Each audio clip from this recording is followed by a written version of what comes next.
Yan yung nanonood na hindi inaano yung ano. Kakain mo na yung pinakapugi ng Labrador. Magpapasalamat sa grasya na binigay ni Lord. Wala na ang wine mo. Tinago mo na, palamig mo na. Tikman na natin yan. Relax ka lang. Akala mo naman maubusan ka ng wine. Siyempre, kailangan mayroon sa birthday ko para may wine tayo. Ah, meron doon pang mayaman. Yun na nga lang ano natin eh, mag-iinom ng wine. Ya, ano lang ka mas pa. Kaso wala ka dito ni Nels, Martes yun Nels eh. Paano tayo mag-iinom yan? Eh, gagawin natin Sabado.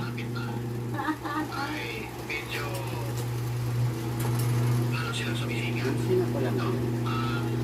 Yes.